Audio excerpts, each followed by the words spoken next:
24-25 करोड़ जनता को हम लोग जब बचाने की कवायद कर रहे थे, प्रधानमंत्री मोदी जी के नेतृत्व में कोविड प्रबंधन का एक बेहतरीन उदाहरण प्रस्तुत कर रहे थे, तब भी वे उपहास उड़ा रहे थे। कोविड के बारे में, ट्रीटमेंट के बारे में, वैक्सीनेशन के बारे में अपने आप चुपचाप वैक्सीन लगा लिए और दूसरों को कहते थे कि वैक्सीन मत लगाओ। वैक्सीन को कहते थे बीजेपी वैक्सीन है। वैक्सीन के बारे में भी इस प्रकार की चर्चाएं होती थी। और महोदय, यही नहीं, जब 500 वर्षों का इंतजार समाप्त हुआ, अयोध्या में रामलला में भगवान राम के भव्य मंदिर के निर्माण का कार्यक्रम संपन्न हुआ, तब भी उन्होंने विरोध किया। अयोध्या में राम मंदिर का विरोध, यानी माननीय उच्चतम न्यायालय के एक संविधान पीठ के द्वारा सर्वसम्मत से फैसला देकर के 500 वर्षों के इस विवाद का आक्षेप किया गया। अयोध्या में रामलला का विराजमान होता है, तब भी समाजवादी पार्टी इसका विरोध की। और मेरी इच्छा थी, हार्दिक इच्छा थी कि महाकुंभ के आयोजन के दौरान एक दिन हम ज्वाइंट सेशन प्रयागराज में ही क्यों न करें, लेकिन मुझे मालूम था कि समाजवादी पार्टी फिर इसका विरोध करेगी, क्योंकि समाजवादी पार्टी कोई अच्छे काम का तो कभी समर्थन नहीं कर सकते। नहीं, देखिए, हमने अयोध्या में राम जन्मभूमि दर्शन करने के लिए जब इसी सदन में प्रस्ताव आप लोगों ने दिया, आप लोगों ने प्रस्ताव दिया, तो आपके प्रस्ताव पर अध्यक्ष जी ने सहमति दी, दोनों सदनों के सभी सदस्य जाने को तत्पर हुए, समाजवादी पार्टी वॉकआउट कर गई।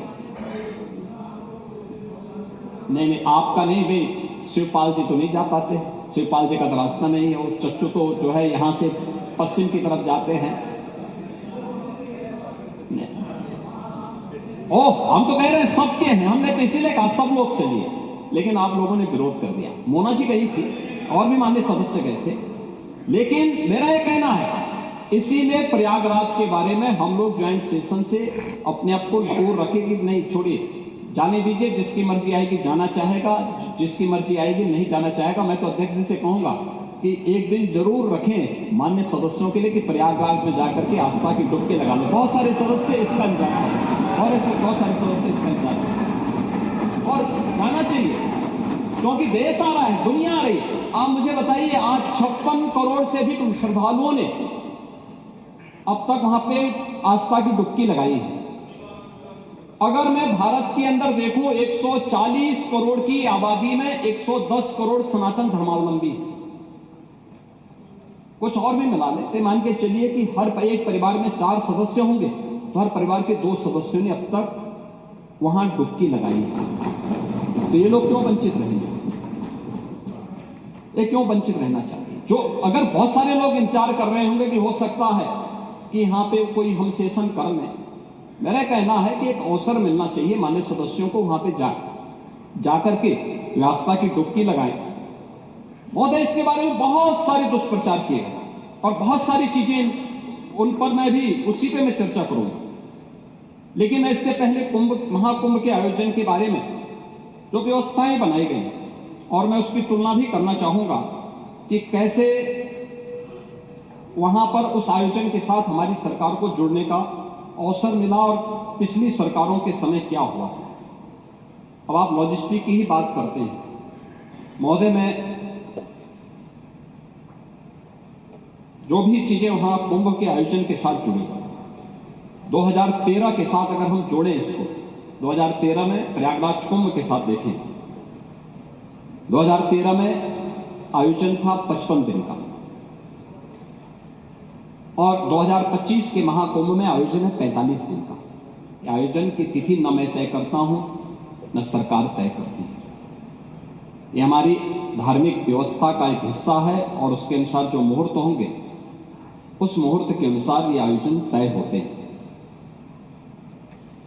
ये पौष पूर्णिमा से और महाशिवरात्रि के बीच का आयोजन कुंभ के आयोजन के लिए होता है। यही आयोजन इस पूरी उसके साथ जुड़ता है। मेले की अवधि 55 दिन थी 2013 में,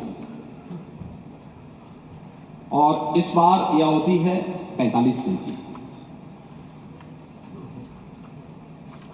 2013 में कुल जो क्षेत्रफल था यह 1936 हेक्टेयर का था। यानी अगर हम इसको एकड़ में देखेंगे तो ये मुश्किल 5000 एकड़ का भी नहीं होता। और इस बार हम लोगों ने इसको बढ़ाया है लगभग 10,000 एकड़ से अधिक क्षेत्रफल में महाकुंभ के आयोजन को हमारी सरकार आयोजित कर रही है। 2013 में 14 सेक्टर में था, इस बार ये आयोजन है 25 सेक्टर में। पार्किंग का स्पेस जो आपके पास था उस समय कुल 635 हेक्टेयर में आप लोगों ने पार्किंग की सुविधा दी थी, और इस बार हम लोगों ने पार्किंग की सुविधा दी है 1850 हेक्टेयर में। केवल पार्किंग की सुविधा दी, यानी 4000 यानी 5000 एकड़ से अधिक क्षेत्रफल में केवल पार्किंग की सुविधा दी है। 2013 में प्रयागराज सिटी के अंदर हमारे पास एक अवसर होता है कि इस प्रकार के आयोजन सिटी के निश्चित डेवलपमेंट के प्लान को भी आगे बढ़ाएं।